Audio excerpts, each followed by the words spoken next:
അപ്പൊ മക്കളെ രണ്ട് ചാപ്റ്റർ ഒരു ഇത്തിരി കൂടി അങ്ങ് കൂട്ടി പഠിച്ചോളൂ. എന്നാലോ നിങ്ങൾക്ക് A+ അടിക്കാന്നേ ഓണം എക്സാം തൂക്കണം എന്നുള്ളവര് ഈ വീഡിയോ കണ്ടോളൂ. നിങ്ങൾക്കുള്ള കിടിലൻ ട്രിക്കുകൾ സ്ട്രാറ്റജീസ് നമ്മൾ പറയുന്നുണ്ട്. അപ്പൊ കുറച്ച് സമയം കൊണ്ട് എങ്ങനെ മികച്ച മാർക്ക് A+ വരെ അടിക്കാം എന്നാണ് ഞാൻ ഇതിനകത്ത് പറയുന്നത്. അപ്പൊ നിങ്ങൾ വിചാരിക്കുന്നുണ്ടാവും ഇതേതാ പുതിയ ചാനലിലെ പുതിയ അവതാരം എന്ന്. നമ്മൾ പുതിയതൊന്നും അല്ലാന്നേ. അതിനകത്ത് ഈ ഫീൽഡിൽ എന്റെ എക്സ്പീരിയൻസ് എന്ന് പറയുന്നത് ഞാൻ പഠിപ്പിച്ച പല സ്റ്റുഡൻസും ഇന്ന് കേരളത്തിന്റെ വിവിധ മെഡിക്കൽ കോളേജുകളിൽ പഠിച്ചുകൊണ്ടിരിക്കുന്നുണ്ട്. നമ്മൾ ഫോക്കസ് ചെയ്യുന്നത് അതായത് ആവറേജ് ലെവലിൽ നിൽക്കുന്ന സ്റ്റുഡന്റിനെ പോലും A+ ലെവലിലോട്ട് എത്തിക്കാൻ മുൻ വർഷങ്ങളിൽ എനിക്ക് സാധിച്ചിട്ടുണ്ട്. SSLCയിലൊക്കെ മിനിമം A+ ഉള്ളവരെ പോലും നമ്മുടെ അതിനകത്ത് അവരുടെ സ്ട്രീമിലുള്ള സബ്ജക്റ്റുകളെല്ലാം A+ലോട്ട് എത്തിക്കാൻ എനിക്ക് സാധിച്ചിട്ടുണ്ട്. വളരെ ബിലോ ആവറേജ് നിൽക്കുന്ന അഡപടലം ഫെയിലായവരെ പോലും മികച്ച മാർക്കിലോട്ട് എത്തിക്കാൻ മുൻ വർഷങ്ങളിൽ എനിക്ക് സാധിച്ചിട്ടുണ്ട്. അപ്പൊ അതൊക്കെയാണ് നമ്മൾ പുതുതായിട്ട് അതിനകത്ത് കാണുന്നവരാണെങ്കിൽ നിങ്ങൾക്ക് അറിയുന്നുണ്ടാവില്ല. എനിവേ നമുക്ക് ഓണം എക്സാം അല്ല, നമുക്ക് പബ്ലിക് എക്സാം തൂക്കണം. അപ്പൊ കൂടെ കൂടിക്കോളൂ. നിങ്ങൾക്ക് അടിപൊളിയാക്കാം. നമ്മുടെ ഒരു കമ്മ്യൂണിറ്റി ഉണ്ട് കേട്ടോ +2ന്റെ. അപ്പൊ നിങ്ങൾക്ക് ആ ഒരു മോട്ടിവേഷനിൽ അത് മാത്രമല്ല മറ്റൊരു കാര്യം എന്ന് പറഞ്ഞു കഴിഞ്ഞാല് PDF തുരുതുര PDF short note mind map ഒക്കെ വേണേൽ ഇൻസ്റ്റഗ്രാമിൽ നമ്മുടെ പേജ് അങ്ങ് ഫോളോ ചെയ്തോളൂ.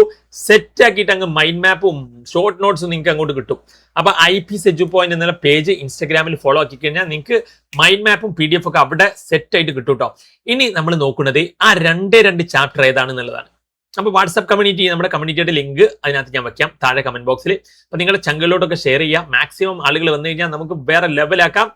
അപ്പൊ ഇതിനകത്ത് ഈ ഒരു ചാപ്റ്റർ ഹൈ വെയിറ്റേജ്. അപ്പൊ ഇതിൽ നിങ്ങൾക്ക് രണ്ടിൽ എന്ത് ചെയ്യാം, ഒരു ചോയ്സ് ഉണ്ട്. എന്നാലും ഇതാണ് അതിനകത്ത് കൂടുതൽ ഒരു വെയിറ്റേജ് വരുന്നത്, സെക്ഷൽ റിപ്രൊഡക്ഷൻ. ഇത് 2024 ഓണം എക്സാമിന്റെ വെയിറ്റേജ് ആട്ടോ, sexual reproduction in flowering plants. അപ്പൊ ഇത് നല്ല ഒരു പബ്ലിക് എക്സാമിനും വെയിറ്റേജ് വരുന്ന ചാപ്റ്ററാണ്. ഇത് രണ്ടും ആദ്യം തന്നെ കൂടുതലും സെക്ഷൽ റിപ്രൊഡക്ഷൻ ഈ ഒരു രീതിയിൽ തന്നെ നല്ല വെയിറ്റേജ് വരും. 9 മാർക്കൊക്കെ വെയിറ്റേജ് വരുന്നുണ്ട്, 9-10 റേഞ്ചിലൊക്കെ. അപ്പൊ നിങ്ങൾ ആദ്യം ഇത് പഠിച്ചോളൂ, സെക്ഷൽ റിപ്രൊഡക്ഷൻ.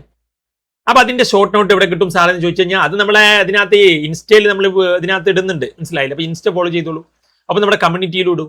കമ്മ്യൂണിറ്റിയുടെ ലിങ്ക് കമന്റ് ബോക്സിൽ വെക്കാം. അപ്പൊ അതിനകത്ത് ഒപ്പം നമ്മുടെ വാട്സ്ആപ്പ് ചാനലിലും കമ്മ്യൂണിറ്റിയിലോ നിങ്ങൾക്ക് ഫോളോ ചെയ്ത് കഴിഞ്ഞാൽ അതിന് രണ്ടിലും ഞാൻ വെക്കാം. ഇനി സുവോളജിയിലോട്ട് വരുമ്പോൾ principles of inheritance and variation ആണ്. അല്ലാണ്ട് ഹ്യൂമൻ റിപ്രൊഡക്ഷൻ പഠിച്ചിരുന്ന 9 കിട്ടത്തുള്ളൂ. ഇത് പഠിക്കണം, ഇത് മെയിൻ ആണ്. അപ്പൊ 20 രണ്ടും പാസ്സായില്ലേ? മാത്രമല്ല 40 മാർക്കായില്ലേ? ഇനി നിങ്ങൾ എന്ത് ചെയ്യുക, ഇനി നിങ്ങൾ അടുത്തത് പഠിക്കണം. അപ്പൊ ഈ 2 ചാപ്റ്റർ പ്രിൻസിപ്പൾസ് ഓഫ് ഇൻഹെറിറ്റൻസും സെക്ഷൽ റിപ്രൊഡക്ഷനും പഠിച്ചു കഴിഞ്ഞാൽ പിന്നെ ബയോടെക്നോളജി പ്രിൻസിപ്പൾസ് ആൻഡ് പ്രോസസ് പഠിക്കടാ. അതിനകത്ത് 18 മാർക്കാണ്. അപ്പൊ എത്രയായി? 58 മാർക്കായില്ലേ? അപ്പൊ ഇങ്ങനെ നോക്കുമ്പോൾ നിങ്ങൾക്ക് എന്ത് ചെയ്യും, A+ഉം അതിനപ്പുറവും ഒക്കെ നേടാന്നേ. പിന്നെ നിങ്ങൾ human reproductive health, human reproduction എന്നുള്ള രീതിയിൽ അത് ഏകദേശം ആ ഒരു റേഞ്ച് തന്നെയാണ് വരിക.